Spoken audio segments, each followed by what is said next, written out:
Salut tout le monde, ici José Gagnon, alias Mamou, c'est le surnom qu'on m'a donné.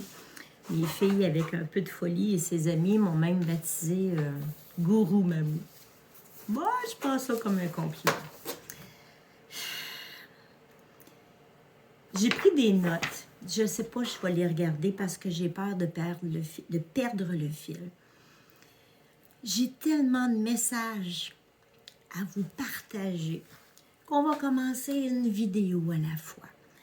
Je vais monter des formations aussi. Maintenant, j'ai choisi de vivre en accompagnant les adultes à devenir la meilleure version d'eux-mêmes. Les adultes, c'est les parents, les grands-parents, les voisins. C'est aussi les enseignants avec leur grosse classe et tout le stress qui vient avec. Et les éducatrices, qui ont été mon métier pendant plus de 30 ans. Là, je viens vous parler un peu de l'impact de la pandémie, mais plutôt de l'inquiétude que les parents ont de l'impact qu'il pourrait y avoir sur leur enfant.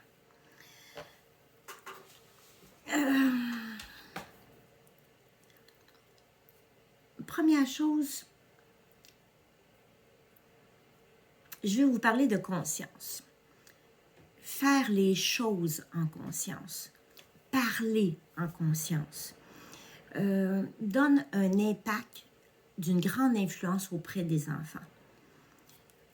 J'aimerais que vous preniez conscience que l'enfant, pendant très longtemps, même à l'adolescence, va modéliser son parent. À l'adolescence, il va se révolter, il va tout faire pour faire le contraire de son parent, mais le modèle revient à la charge très fort.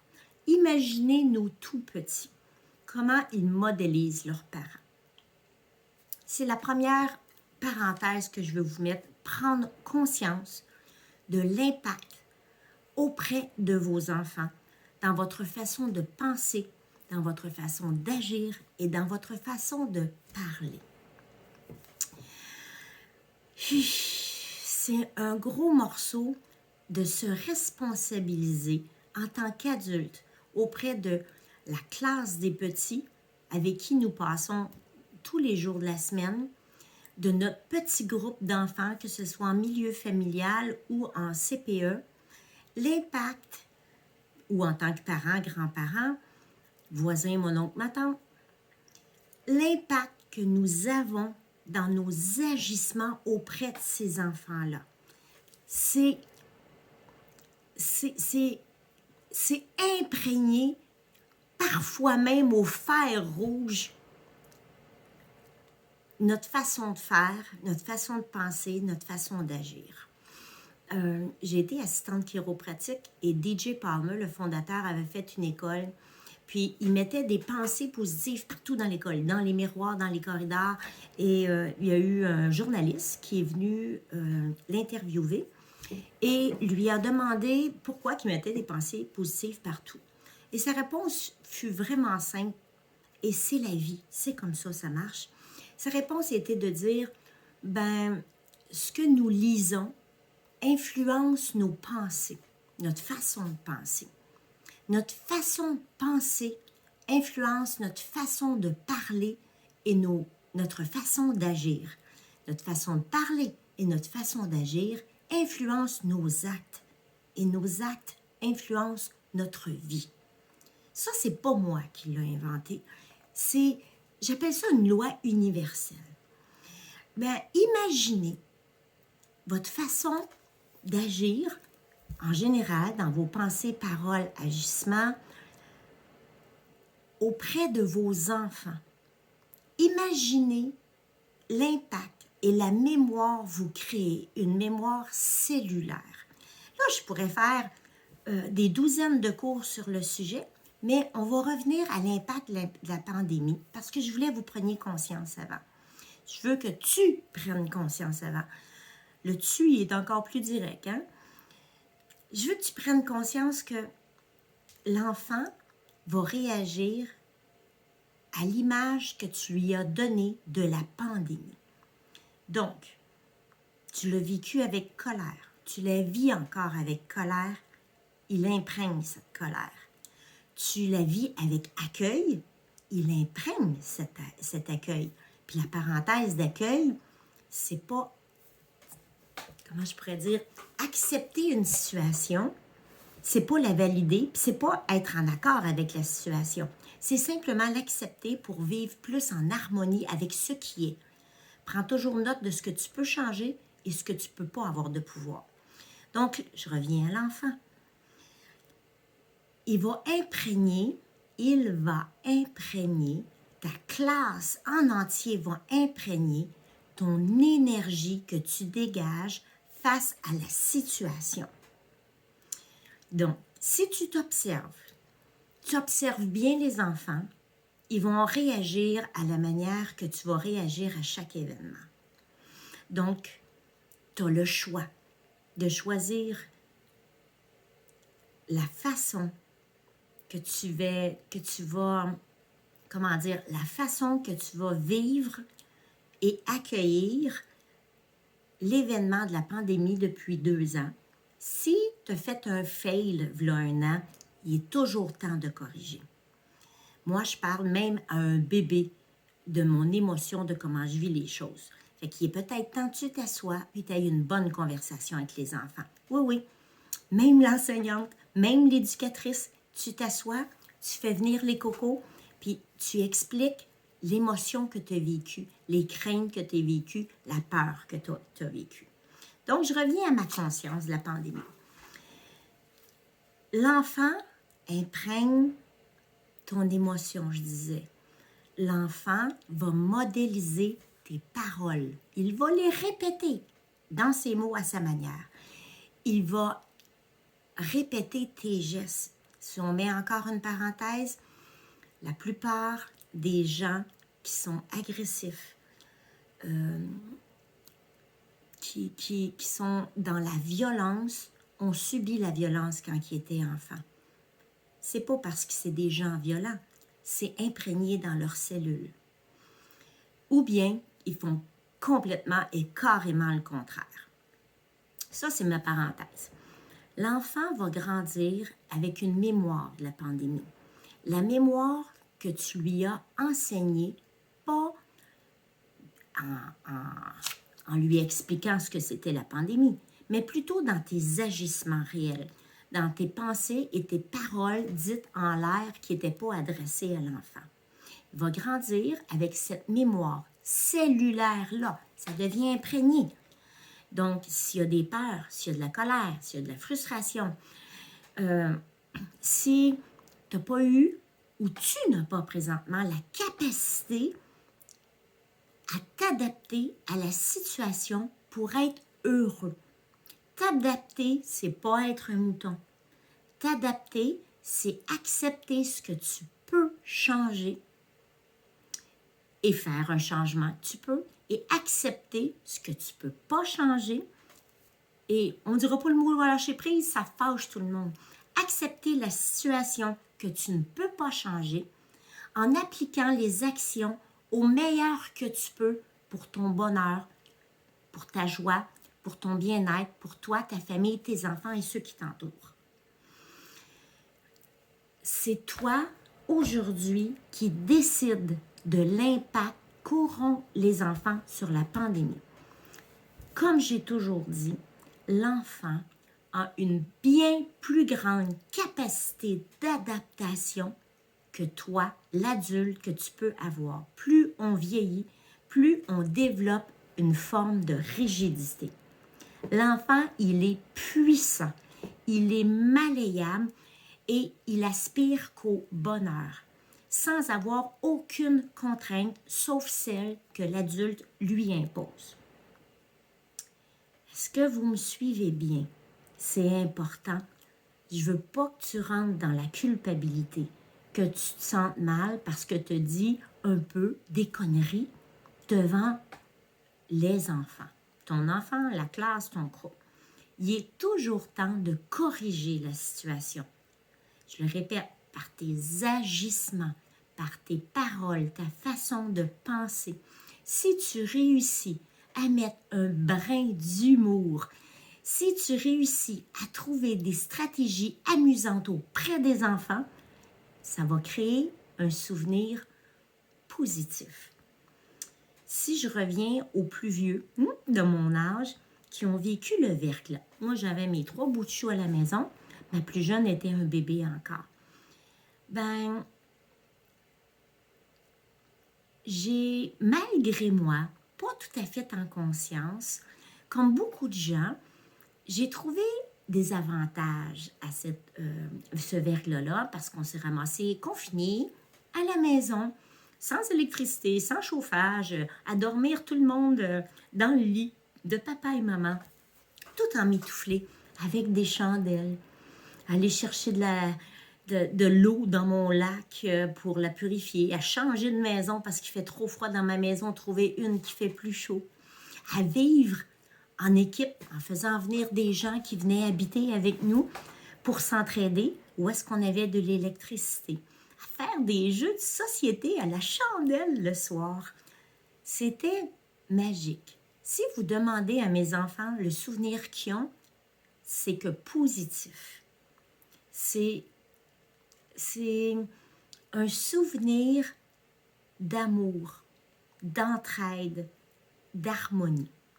Tu as encore le pouvoir de créer ça aujourd'hui avec tes enfants pour que la mémoire cellulaire soit un souvenir positif qui ne fait pas de marque blessante, qui ne crée pas une peur qui va rester, qui va se transmettre de génération en génération, qui va, au contraire, qui va créer une force chez l'enfant, son pouvoir de pouvoir, ouais, c'est beau ça, qui va créer le pouvoir de son propre pouvoir de transformer les choses en quelque chose de beau.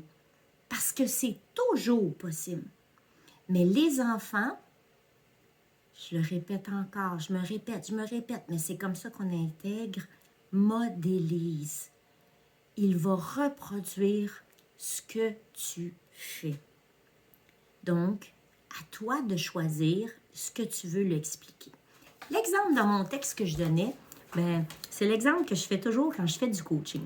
C'est mon fameux jardin et c'est quelque chose qu'on m'a éduqué avec. C'est le fameux jardin où tu arrives avec ton petit bac de semences et tu veux des bonnes tomates rouges. Alors, tu laboures ton jardin, tu lui mets de l'engrais, de la bonne engrais, tu semes tes graines bien orangées, toutes belles, pour avoir des belles tomates, des roses, des rouges, des grosses, des petites. Et tu l'arroses. Faut que tu t'attendes qu'à la fin de la saison, qu'il pousse réellement des tomates. Mais si c'est des patates que tu voulais, puis tu as semé des tomates, puis là, tu t'assois devant ton jardin, puis tu fais ta méditation. Des patates, des grosses patates, des rouges, des jaunes, des belles patates. Je veux des patates. Mais, crime puff, il ne poussera pas des patates parce que tu as semé des tomates. Mais toi, t'aimes pas ça, des tomates. Tu veux avoir des patates. Mais tu n'as pas semé la bonne chose. Pourtant, tu as médité. Tous les jours, tu t'es penché devant ton jardin. Tu as fait comment on dit ça, le pouvoir de manifestation en manifestant des tomates. Mais dans le concret, dans tes actions, tu as semé en semant des patates. Mais dans le concret, dans la réalisation, tu as semé des tomates. C'est pas des patates, tu vas voir. Je sais pas si tu suis ce que je veux dire, mais je pense que oui. Puis après ça, si on revient aux tomates dans l'exemple que je vous ai écrit, tu es rendu avec des tomates. Tu as semé des tomates, même si tu voulais des patates. Ben on va faire avec les tomates. Tant bien que faire, tout aussi bien de le faire comme il faut. Puis si tu ne veux pas y manger des tomates parce que tu n'aimes pas ça, ben tu les vendras sur le marché et tu feras de l'argent pour acheter des semences de patates. En attendant, à côté, tu peux commencer tout de suite à semer tes patates pour la prochaine récolte. Comme les tomates sont poussées, tu vas continuer à bien les engraisser pour qu'elles deviennent bien grosses, bien juteuses, avec une bonne qualité d'engrais. Hein? Tu vas les arroser tous les jours pour qu'ils puissent devenir grosses et luxuriantes. Hey, c'est un beau mot, ça, hein? C'est mon nouveau mot. Je l'aime beaucoup. Si tu ne l'arroses pas, si tu ne lui donnes pas d'engrais, si tu le négliges, ils vont peut-être survivre, mais elles vont être rachitiques. Et ça va peut-être aller jusqu'à la mort. Vous savez, il n'y a pas juste la mort du corps, hein? Il y a la mort de l'esprit. Puis si je fais ma spirituelle, comme je suis, il y a la mort de l'âme aussi. Les gens, ils survivent. Ils vieillissent, ils continuent leur route comme des zombies. Et si tu arroses trop tes tomates, ben, il va y avoir des espèces de taches de champignons qui vont pousser. Puis, ben, ils risquent même de pourrir. Est-ce que tu vois la métaphore avec les enfants? C'est pareil. Ce que tu sèmes dans ton jardin, ce que tu sèmes dans ton enfant, c'est ce qui va pousser. Rien d'autre. Il n'y a rien d'autre. Donc, si tu sèmes de l'amour dans ton enfant, de la bienveillance, de la patience et du temps, il y a des bonnes chances que tu récoltes un petit enfant bien équilibré, gentil, calme et heureux. Calme ne veut pas dire tranquille, pas actif, hein, on s'entend. Vive les enfants qui ont plein d'énergie, vive les enfants qui ont beaucoup d'imagination. Donc, on revient encore au jardin, on revient à ton enfant. Si tu sèmes dans ton enfant, en pensant lui donner l'essentiel, des bons vêtements, tu l'emmènes au zoo, tu fais ces petites choses-là, mais concrètement, dans le quotidien, tu ne l'arroses pas. L'arroser l'enfant, c'est prendre le temps, tous les jours, de te déposer pour l'observer, sans lui faire de demande, fais cela ou fais pas cela. Juste l'observer. Quand il vient à toi, regarde-le dans les yeux et écoute-le. Écoute l'histoire qu'il a à te raconter. Ça, c'est se déposer au moment présent. Tu peux aussi créer un petit moment chaque jour. Ça peut être au coucher. Où est-ce que tu es 100% attentif? On le sait avec la technologie aujourd'hui, l'ordinateur, nos cellulaires, on est en présence de corps, mais on n'est pas en présence d'esprit avec les enfants. Je le sais, ça fait 30 ans que je fais ce métier-là. Puis je vous comprends tellement. On court au travail, on court dans le ménage, on court dans les courses. Et le peu de temps qui reste pour les enfants, c'est pour donner l'essentiel qui est un bain, le sommeil, un bon repas. Mais la nourriture de son esprit n'est pas satisfaite. Donc, ce n'est pas l'arroser. Si tu l'arroses trop, ce qu'anciennement appelait des enfants pourris gâtés, ben, je ne suis pas d'accord avec le terme parce qu'une pomme pourrie, juste si on l'oublie sur la tablette. Mais si tu l'arroses trop, il ne sera pas en manque d'amour. Mais il va avoir une attitude, un comportement qui va te déranger au quotidien. Et il va avoir des réactions qui vont te mettre en colère, qui vont nuire à ta relation avec lui. Je ne sais pas si tu me suis, mais l'enfant, il arrive un peu green. C'est comme un livre blanc. Il y a une partie qui fait partie de sa personnalité, mais le reste, c'est l'environnement. C'est ce qu'on lui enseigne.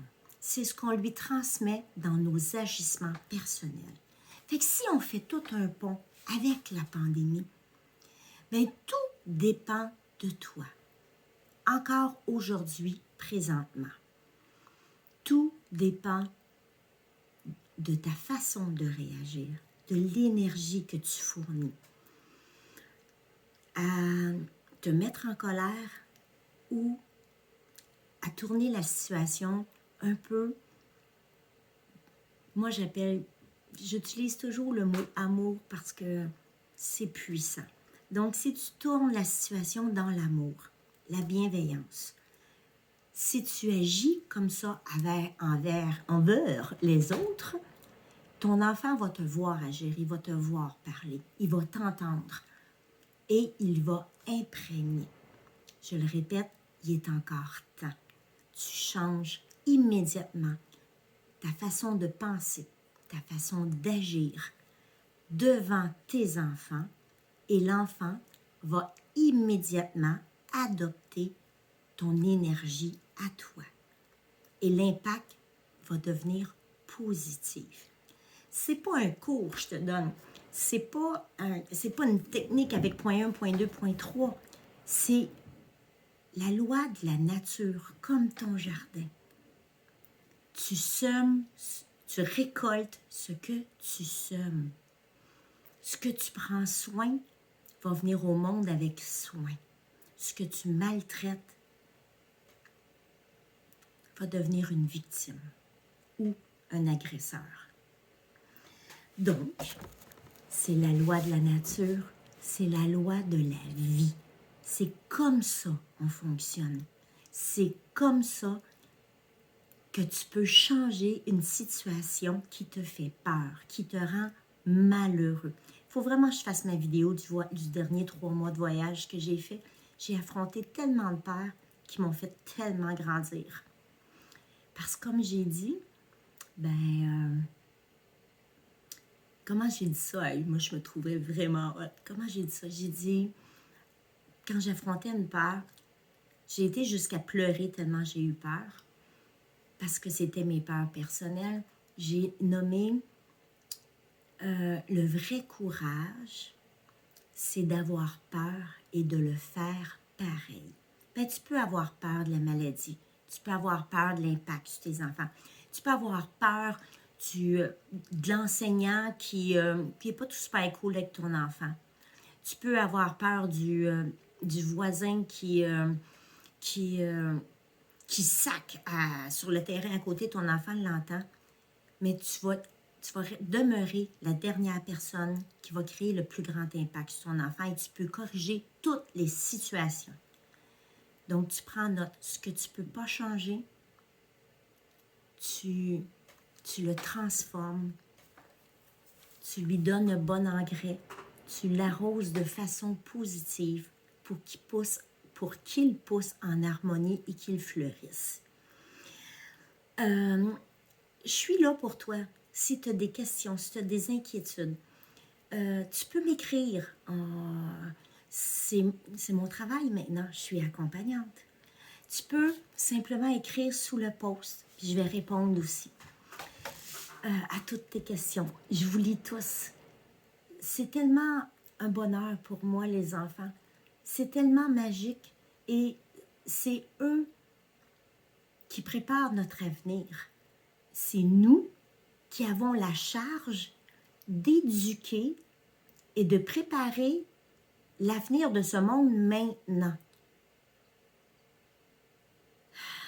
Est-ce que tu réalises le pouvoir que l'adulte a sur l'enfant?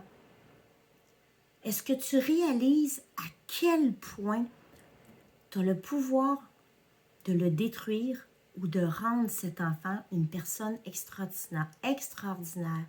Oui, le parent, mais toi aussi, l'éducatrice, l'éducateur, l'enseignant, l'enseignante.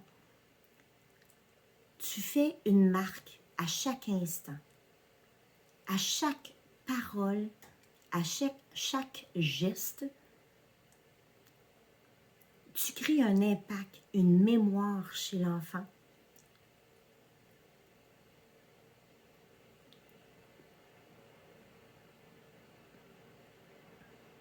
Qui va malheureusement ou heureusement reproduire en grandissant auprès de ses camarades, en tant qu'adulte, au travail, par après. Ça peut être ton futur gouvernement que tu es en train d'éduquer. Tu l'ignores. Est-ce que tu comprends le message? C'est tellement simple. Une vidéo de 5 minutes suffirait.